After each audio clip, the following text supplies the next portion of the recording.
Welcome to the Philosophy Club event, and I'm going to be talking about free will and whether it exists or not. So, first of all, let us first determine what we mean when we say free will. Okay? So, to me, free will is the ability to choose between actions unobstructed. In simpler words, what that means is that if you have three choices, A, B, and C, and if you're not forced to do any of them, are you really able to choose between option A, B, or C? To say it in another set of words, at the start of the universe, when everything began, was it already determined what all is going to happen in the next couple of millennia, in the next 100 million years? That is the question today. So our intuition clearly tells us the answer. Our intuition says that we do have free will. We do make decisions between our choices. But today we're going to solve that topic with evidence, and we're going to see what happens when we take a philosophical look at it. Okay? So you can take multiple viewpoints on explaining why free will doesn't exist. There's the scientific viewpoint where you talk about scientific experiments like the Libet experiment, and there's the philosophical preposition method. That's what I like to call it. So I basically got this idea from a YouTuber called Genetic Skeptic, and I really like his videos because they do make sense most of the time, but this is the only view that I've adopted from him. It basically says that if you choose between two or more options, you're either forced to do them or you choose between them, right? If you're forced to do them, you obviously don't have free will. But if you choose to do them, there's obviously a want behind it. So for example, if I want to pick between vanilla ice cream and chocolate ice cream, there is a want behind whatever decision I take. So whether I want vanilla ice cream more or whether I want chocolate ice cream more, whichever want is the bigger one, I'll choose that option.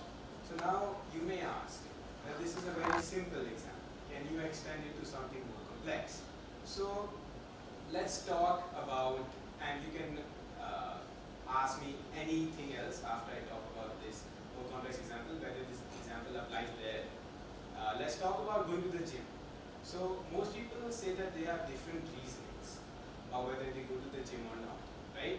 But what I'm going to address here is that if you go to the gym, your want to go to the gym is bigger than your want to not go to the gym. It sounds really simple, but if you really reduce everything down to it, that's what it actually is.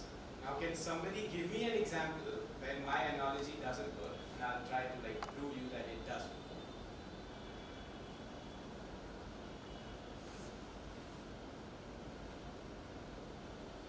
Nobody?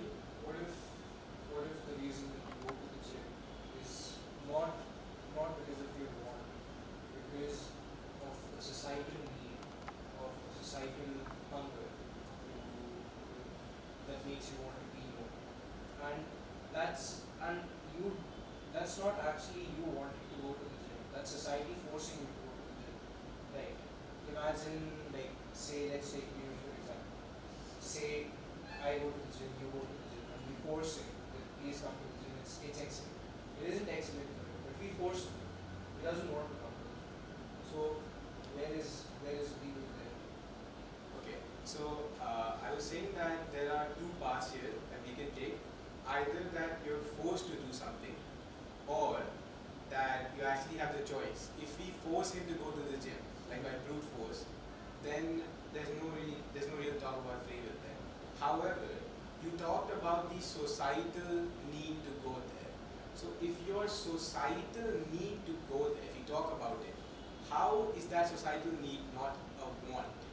And you don't exactly want it, but I'm talking about wants in the sense that they drive your feeling to do it, right? Not want or need in the sense that you want the things that you don't have or something. I'm talking about want. Let me define want actually here.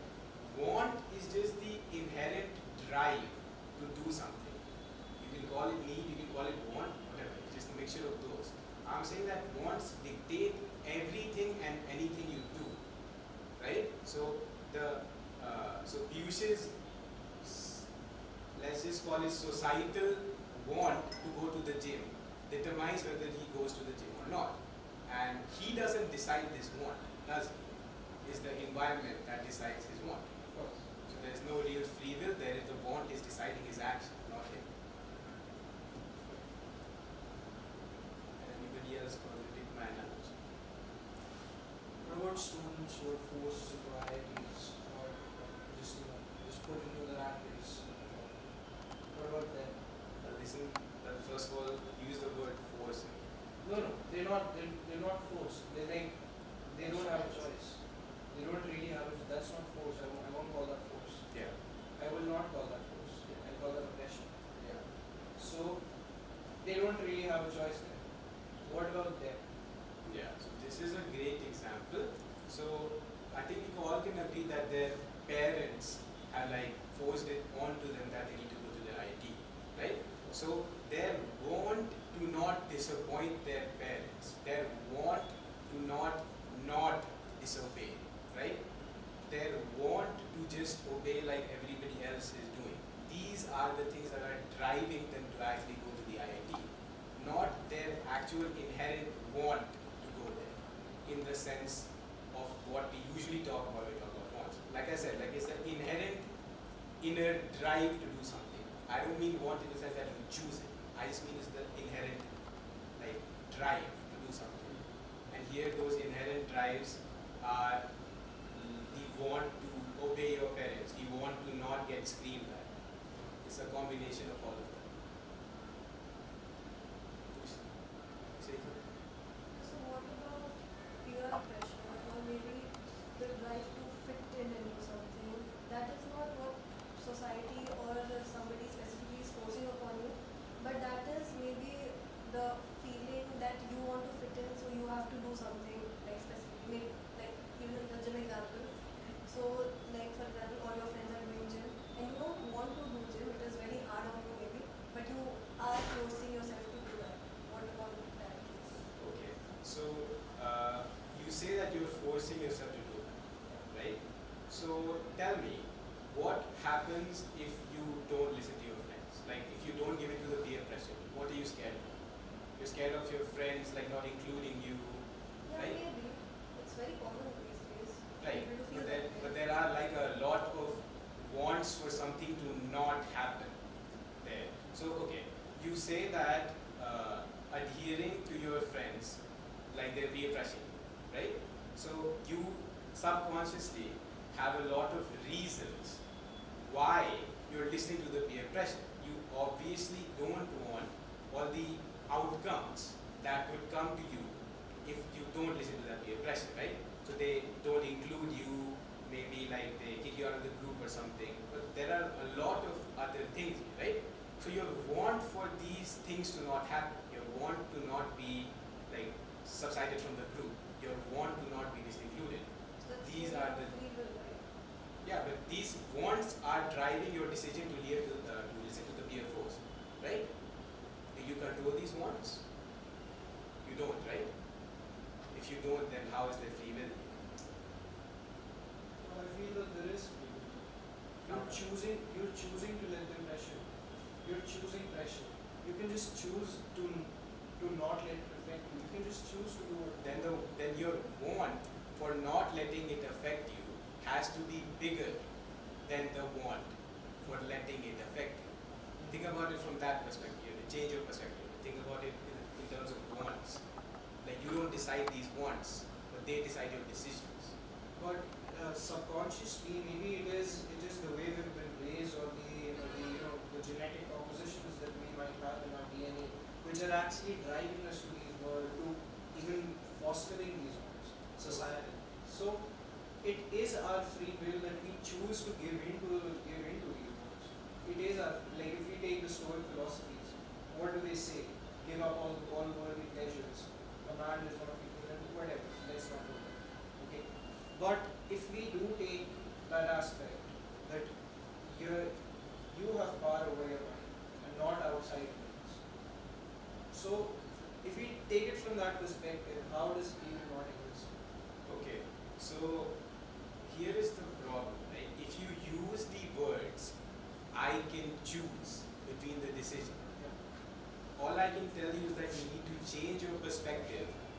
considering that you are choosing between the choices and that your wants are like choosing for you. Okay? So here's how I'll try to shift your perspective. Okay? So first of all, you talked about genetics and environment. Yeah. How is that free will, first of all? Like your genetics and environment are not controlled by you. And you're saying that they clearly contribute to your decisions. They do contribute to our decisions, but I'm saying that we do not have control over it. We may not have control over it, right? And they may have control over us. But we can choose to believe in what they believe us. Right? We can choose what we want to believe in. That is the entire concept of it.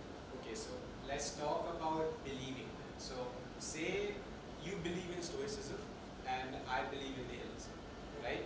So wouldn't it be correct to say that the wants around stoicism appeal to you more and the wants around nihilism appeal to me more?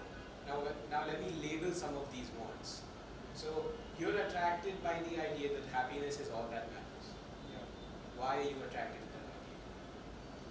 Because in the end, all you have is you. You don't really have anyone else to have it for. So if you're down in the dumps, who's gonna hit you? I didn't mean like analyzing it like that. I meant like, why do you believe in it? As in, why did you happen to believe? Like, why did your environment, your genetics, your thoughts make you believe in it? Apart from just the reasoning as to why you believe in it. Maybe because I have seen the flip side as well. I have seen what happens when there is no happiness, when there is not share. Okay, so now Maybe my fear of that wants me to, makes me just drive myself towards you control that fear. Yeah. No, I may not control that fear, but I do control my decision to either give in to the fear or not. If I give in to the fear, I can just be in a very dark place with it, but I'm refusing to give it. That is my fear. So don't you agree then that your want to give in to the fear is lesser than your want to not give in? Of course. Do you control that want to give in to your fear? I will say I do. I will say I do. You control that want to give in to your fear. Yeah. I'm not talking every situation. It is very situation. Okay, so you believe that you generate your own wants. Yeah. Most. What We don't generate our own wants. We generate what we decide to do with those wants. Let me just twist that sentence into another, like, let me reframe that sentence. You said, we choose what to do with those wants. Yeah. But I'd like to say that those wants choose for you. Let us remove you from the equation. Let us not use the word you here. Okay? So, if we take you choosing to listen to your fears, okay? Now let's remove you here. Listening to the fear depends on whether you want to listen to the fear or whether your want to not listen to that fear is bigger. Which of these two wants are bigger? And your inner mechanism, your mind, will listen. Yes. Okay. Want to give in to your feeling and the want to not give in to your feeling. These are things that I believe are not in your control because they're wants, and I just don't get how we as people can control wants, right? Like wants are shaped by society. If you want to do something, you don't really like choose to want to do it, right? So your want to give in to the fear and your want to not give in to those fears, like whichever is a bigger want, that is what will occur in you. That's how I think about it. But you cannot control your wants, and your wants seem to shape every single decision that you do.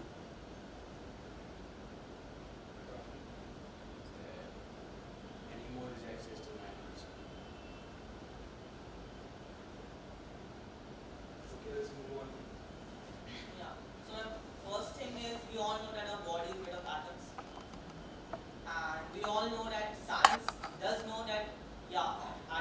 they revolve and how they move along the central core of a central nucleus and such things. We all know about that. We also know that there are 4 laws, scientific main 4 laws are there, which are gravitational theory, strong electric force, weak electric force, and then we have the electromagnetic force. The strong and weak nuclear force have already been joined in an electromagnetic force, and we also know that in the way past, like 12 billion years ago or 12.8 billion years ago, all these forces were unified. There was a grand unified force, and all these forces which act currently were not acting at that time. And so scientists have said a certain thing that say we can make a law which controls all of these forces together, like gravitation, strong electric, strong and weak nuclear force, and electromagnetic force are controlled by a single force. And if this happens, then what will happen is they feel that if they have a unified theory, grand unified theory, they will be able to predict what is the movement of a particular atom on a scale which is not possible currently. Like we have the quantum theory which says there is a problem in exactly predicting both the speed and the position. So this problem will not be completely ended, but there will be a changes and we get more precise information. So now taking it to our brain structure. Our brain, as all of us know, is made of atoms and neural cells and neural linking and anything. So neural linking, these neural linking, which are in the very smallest particles, are also composed of electrons, neutrons, and such things. So what is this theory is that it says that if we have the particular knowledge of how a single electron will move, we can use our supercomputers and other projections to know how exactly the whole big thing, the whole neurons will move in a brain. If we advance it to a certain level, we will also know that this is the exact movement, and we will know what this say that this position, this is here. So this with the neural link is here will change its position and go at this point. We will know at which point it will do. And if we study a brain, say Rayan's brain, and we decide to just study what his reactions are now, and then we see the movement of the brain pattern. Say that he's speaking something, the speech he gave just now, and his brain patterns and the neural links are moving in a way that we have recorded, and we are now trying to project it based on mathematical projection on the data we had earlier of the movement of electrons. Obviously, we will not get the exact data because we do not have or will never have the supercomputers to run all these billions upon billions of the electrons collectively, but we will get a specific idea. So this says that we can predict any theory, anything that a person thinks or will do after a certain time by just predicting the electron movement and the neural movement of his brain. This theory was earlier populated in the early 20th century, and Stephen Hawking said something about this in his book. It was something along the way that Einstein said that God doesn't play dice, and here he said that he does, and he also plays it twice. So what this theory is almost saying is that your movements are predictable, and it's not that you don't have free will technically. However, the implications are, say I killed Rayans, and then I will say that it's not my fault, it was predicted way back, and it's just what happened, it was a genetic condition, and so I will go away. Or say a person is a robber or even a smaller shoplifter. So he will just say that his a genetic problem which says that his brain will behave in a certain pattern. So this theory, in your theoretical form, you will say that this theory says the same thing. How practically, if we go, this theory has a certain problem. Everyone knows about the Newton's law, which exactly predicts the movement of circular bodies, two circular bodies.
for the philosophy that everything is predetermined and our actions can't change it.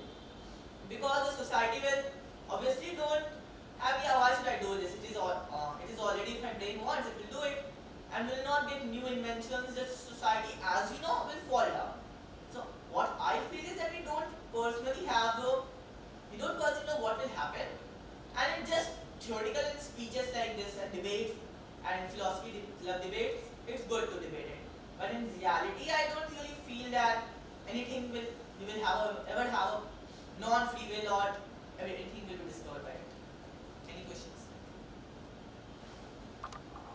So you say that free will actually does not exist because all of our actions they're predetermined by our neurons and it can be predicted. What we're about to do can be predicted. If that is the case with the science today, then how is it that we could not predict a single atrocity of anything? That's why I said A that we, single atrocity committed Yeah, by understood. anyone. so the thing is that we don't currently have the GUT, the Grand Unified Theory, and some people say we'll never have it in the future, but there is a superstring theory which is going close to it. The point is that even if you have a theory, we'll never predict what will exactly happen. For example, we have the theory of Newton's theory, just as I just said, about two bodies. But if you add a third body, you will never get the exact, the precise data, which is very important in the micro scale. In macro scale, 1 millimeter or 1 micromillimeter is not much, but in the micro scale, it's very large. Okay, so his answer is good, but I'll answer your question in from what I know. So there's something called the Libet experiment, right? And let me just sum it up because there's a lot of neuroscience behind it. There's something called a readiness potential or a bearing shaft potential, and basically what this does, you can detect it with the EEG, electrical activity. So you're clocking your hands like this, right? I forgot the name of the exact research of that, so I didn't want to bring it up. But like there was a experiment where people were told to like wherever you want to, you can clock your hand like this. And the study proved that there's something called the readiness potential, electrical activity going on in your brain that happens like couple 100 milliseconds. It's detected by the EEG, and this electrical activity, like it always occurs before you clock your hands. So the reason why we can't predict like the terrorist activities is because we can predict human actions up to like 200 milliseconds before they happen. But it's not possible to detect human actions before they happen. And plus, the Libet experiment has many criticisms.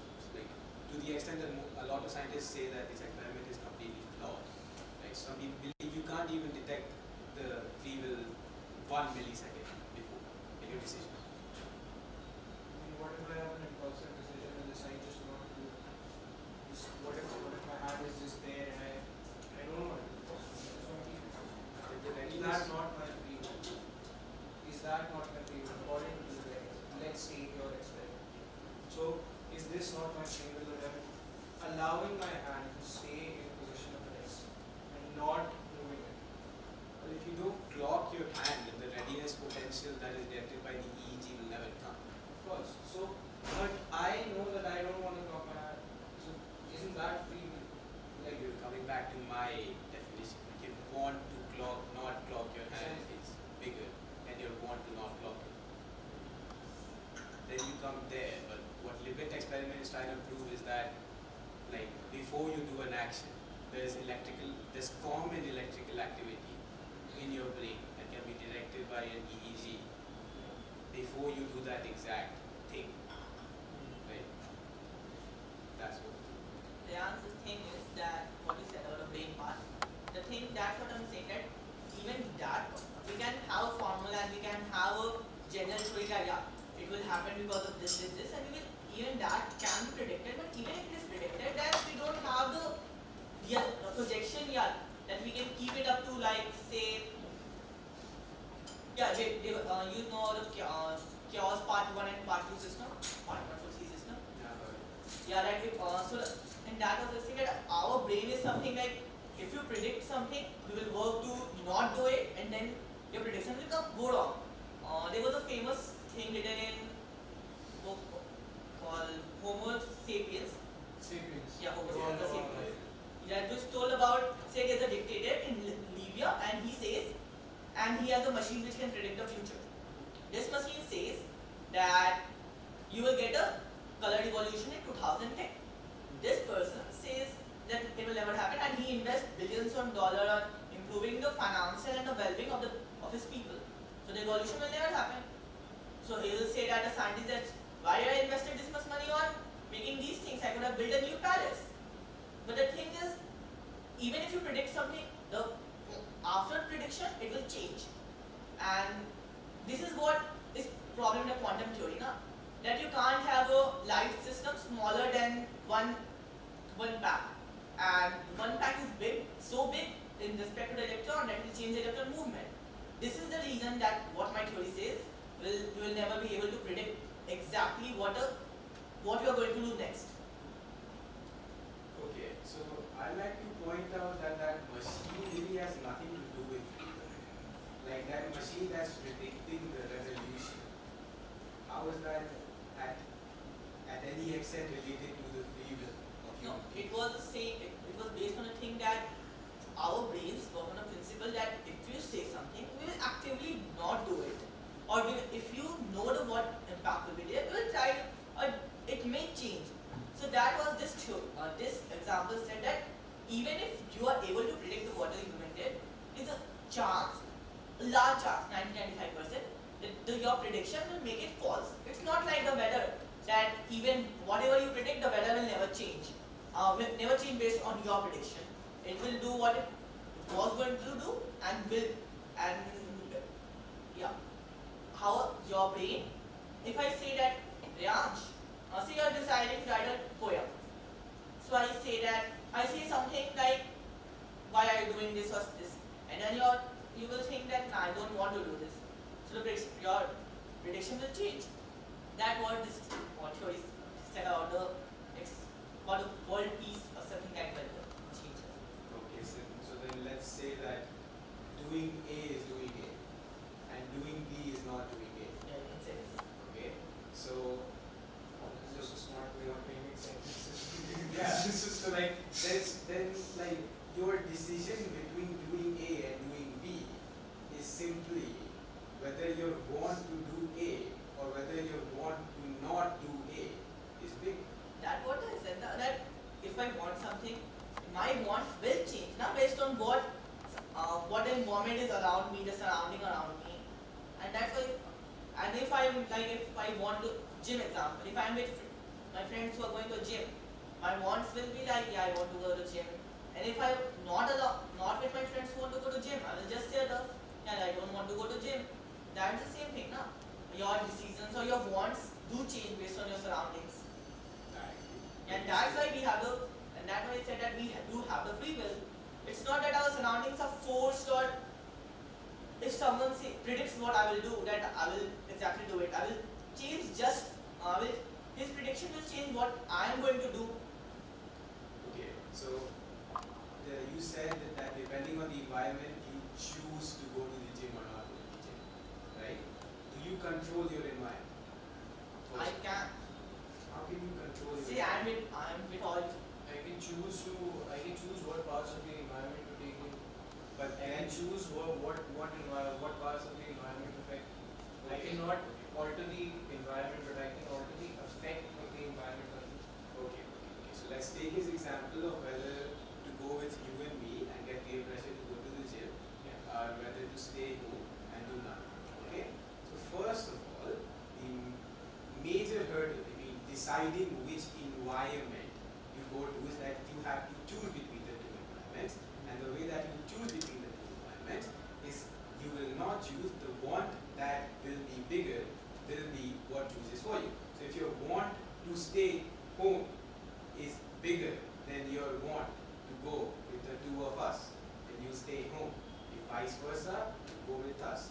You do not determine those wants. Those wants are determined by your previous environment. And if you take this ad infinitum, right? If you take this backwards and backwards and backwards, you'll reach all the way to the point of the Big Bang. And 200 years, but I can like construct an entire process of you choosing environments, you going in those environments, you making choices again about going into different environments. But the point is, if you trace it back down, if you trace it back to the core, you did not choose, your wants did. And your wants got framed by your previous choices that you didn't choose either. If you want, I can extend it to a 3-part example. It's going to the gym. If you're still not convinced. Thing is that you said a lot of wants. There's also something called needs. I, at the beginning of my speech, said I'm not talking about wants in the sense. Yeah, I understood that. Now I'm saying about needs that is saying. So I'm just saying that maybe there's a thing that say that I want to go and play with my friends. And there's a need that I need to study this chapter because I have a test tomorrow. So whichever, so this is why I'm saying that this want is the inherent right to do something. Forget about needs. Classify needs into this one. Needs are also your inherent right to do something, right? So here, your want to study the chapter is bigger than your want to go out. You want me to answer why? No, like in the want sense, like I can trace it back a step as to why your wants are that. Yeah. Okay, if we are taking examples, let's take the example of a cancer patient. Okay. He is required by the doctors to go to the gym, but what he wants to do is smoke. Suppose. So, is there not a conflict of interest for that person? He has to go to the gym to regain his health. He doesn't want to. He wants to sit here and just relapse into his old habits. That's what he wants. Like that's his will. But the doctors require him. It is his need that he go to the gym to stay alive. What is your take on that? So, first of all, what decision did this person make? See, he kind of has to go to the gym. Okay, it's not a choice for him. He has to go to the gym. So he goes to the gym, but he doesn't want to go. So how is any of his wants? How are any of his wants greater than any want if what he wants to do is not being done? His want to survive here is greater than his want to do anything else. Okay, yeah. Right. And the need to not smoke. Precisely. He cannot. That's an addiction. That's a force. That does Okay, not so classify addiction into is wants. how is addiction a force and not a want? Okay, yeah, this is a topic that I have talked to about myself, Okay. and I will admit that I do have a bit of problems when I think about this. It's fascinating when you think about free will. But here's what I think. Okay, if we talk about an addiction, right? So say I have an addiction to smoking. Okay, and I have an exam to do, right? I don't really choose if I want to smoke. Yeah. Right? My want to smoke here, not the want in the sense that I want. The inherent drive to smoke here is so big, it's so large that you can't really do anything about it. To an extent that it becomes a force. Right? This is it's clear here that you don't really choose. Right? And that's the point of this discussion. The point of debate here is that whether this is a force or like just a really big want. So, do you think I can give this reason to my doctor that I really cannot help it? It's kind of a force that I kind of have to smoke. Okay, yeah, this is a good question. Like he brought up, the reason why okay, so I'll tell you a statistic measure, right? 97% of philosophers and pretty much every single scientist who talks about free will, who looks into the neuroscience of free will, right? Like they end up believing that free will does not exist. But then you think about what exactly will happen to society if you tell them that they don't have free will. What that the illusion of choice, that is a fact. right. But if you tell society, if you tell like, let's say a mother whose child was murdered by like a 60-year-old man, if you tell that mother that the man who murdered your child was predestined to kill your child from the start of like the universe, right? He doesn't have free will, so forgive him. Do you think that mother is going to forgive him? Like there are really bad implications for what will happen to society if people start believing that we don't have free will, right? In the case of you explaining to your doctor that you can't really do anything about that want, well, there's no agreement to come. You just have to agree to disagree and you'll just end up dying, right? But if we were to have this discussion with a doctor who has, like, who is well versed with free will, which I really doubt, then I wonder if the discussion will go another way. Like maybe they'll understand and they'll just let you die. But then again, they may try to make the other one bigger by like convincing you by saying that your family really needs you. Like if you hear stuff like this, the want to do the other thing will obviously increase, right? And it's just like at that point it's about weighing the scales. Like can they tip the scales? Can they tip this want above this other one, right? But when we, again, it is very subjective. We cannot take smoking as the only example of addiction because that's the most minor addiction you can have. Say I'm addicted to heroin, or say I'm addicted to a very hard drug which has physical altercations if I give up. Okay, and I cannot, for the life of me, like I take meth, I smoke crystal meth, suppose, okay, and I really need to do it to survive, for the sake of survival. Where is my free will there? Well, first of all, I'm arguing against free will. Yeah, okay, no. And second of all, I'll give you an example of a person I know. So, on YouTube, you're not really like, you shouldn't really talk about DMT, psychology, LSD, but yeah, you should.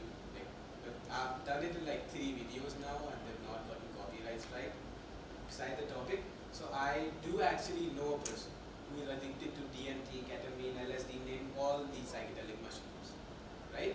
He's addicted to all of them. He can't survive a single day without it, right? And this person, I've talked to him about their addiction, okay? And what they tell me is that they don't really care about free will. They can't think to begin with. So this person tells me that to them, this choice doesn't really feel like a choice to begin with. Yeah. It feels like complete force. Of course. And all I have to say about this is that addictions change the structure of your brain. Okay? They change the structure of your brain, and it's to an extent that it's not really a choice anymore. It's literally a complete force. Like you cannot, like your wants have nothing to do with here. You cannot even, like your wants will not form like with your new brain structure. Like they will always just want to do drugs at all times. So like I said, I'm not very confident in this hypothesis explaining addictions. But what I do know for sure is that this doesn't really disrupt our free will concept because it's either, again, a really big want that you can't do anything about or a force. Right? So I don't exactly see how this is disrupting my hypothesis that free will doesn't exist by my knowledge. Yeah, you were talking about determinism now. Your whole hypothesis is based on it. Your whole hypothesis is based on it now. Well, that's the thing I said right at the start of the meeting. No, yeah.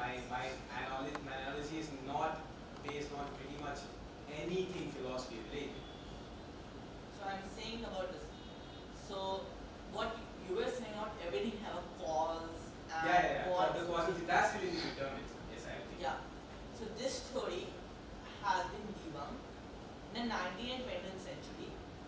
It was thought that yeah, it is true, but actually the quantum mechanics changed it because it clearly says that anything which happens is not due to a cause, and it has many layers. The simplistic thing is that it's just based on simple say God is playing a dice, and if 2 comes, he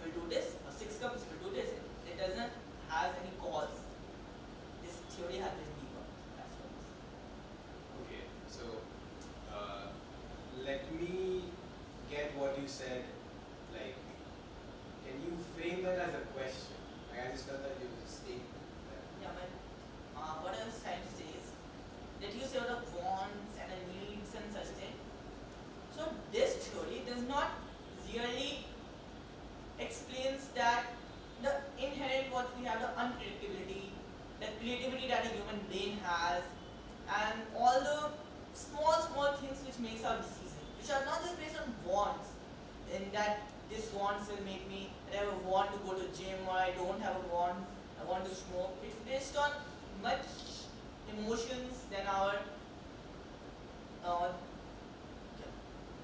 then on all the probability that, and a split second decision, and not even causes as such. Okay, so two parts of your thing I like to talk about. So first, that quote that you bring up, that God is not ties with the universe. That's completely related to like the quantum physics behind freedom, right? So I will admit I'm not well versed with quantum physics at all, but one argument that I have read a research paper about was the superposition argument, right? Yeah. Like the electron can be in two distinct places at once. Okay, so I have again thought about this with my analogy, and I again will have to admit I'm not very clear about how to apply it, but I have tried, and here's how I think about it. So let's take Schrodinger's cat. Okay, does anybody here know what a Schrodinger's cat is? Like, okay, so basically there's a box, there's a cat inside it, and there's a quantum decay particle. So when you introduce the quantum decay particle into the box, the cat at the same time, due to the fact that it's a quantum decay particle, can be alive and dead at the same time. So there are some explanations that the universe splits into two because of the quantum decay particle, where in one universe the cat is dead and in one universe the cat is not. Okay? So I'll try to talk about free will here. Okay? He's showing us cat. If you go down to the inherent details of it, what you realize in the Schrodinger's cat is that this superposition really does not disrupt the notion of free will. Now I'll tell you why. Say the universe splits into two. Okay? Now that's the main argument against why free will doesn't exist. Were you bringing up this exact thing? Or you were not bringing up this exact thing? What I was trying to really say is, you also saw the earlier experiment you said, was it by Professor River? Yeah, did it? Yeah, so even that has been debunked. I told you there are multiple criticisms of Yeah, it has, because what I was reading in Use the the word MIT press. criticism, don't use the word debunk, because like there's no complete agreement in the Yeah, you can say scientific community. criticize. It's not. Yeah, it's been criticized, not like completely debunked. There are multiple scientists who still Yeah, you believe. can say. So, thing is, the liver things is that obviously many presses like MIT Press and there is a Scientific American and Atlantic have tried to debunk it in your language and criticize it. So yeah, coming back to what I was saying before, what I was trying to say is that what you said is a simple, smaller thing of one part aspect of quantum physics.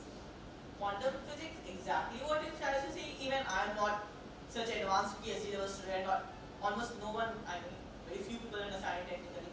But what it tries to say is that anything which happens, it is not predictable. That you can't, it is just that, you can't exactly predict that this thing will happen, because there is a small gap of between, there is a inversely proportionality between precision and the accuracy. So if you try to be precise, say that you try to find what person is going to do, or you try to predict something to 0.001 millisecond, then your accuracy will be way beyond anything we understand. It will be wrong by 99%. This is what I'm trying to say. That it just says that you cannot exactly predict both precision and accuracy. Okay, so let's first talk about predictability. Let's first address that not all forms of predictability are at all related to free will. So like at your earlier speech, where you talked about like a computer predicting something, like that is not at all related to free will. No, Like I'm the not talking about a computer as such. I was saying that a computer will solve the equation, solve all the scientific equations we have, and then it will give the result based on the Gann-Milnor theory. I was just saying it will be used to solve the result, not exactly all the predictions or something. It will just solve the equations. Yeah, so if it solves it, it gives result and you do the anti of that result, I understand that that like makes the prediction false, right? But like I said, if you do A, like if you're told that A is going to happen, but instead you do B, right? Then that means that A did not happen because the prediction is false. But this has nothing to do with free will at all. Like free will, like I said, is the inherent like human decision making. Like, can you choose between two choices if you're not obstructed? I don't exactly see how this is related to predictability at all. My second thing that Yes, okay. Yeah, I'll just add. Okay. So, if you try to predict human actions, my original, like what I believe in about free will, is a want thing. It has no predicting power, like at all.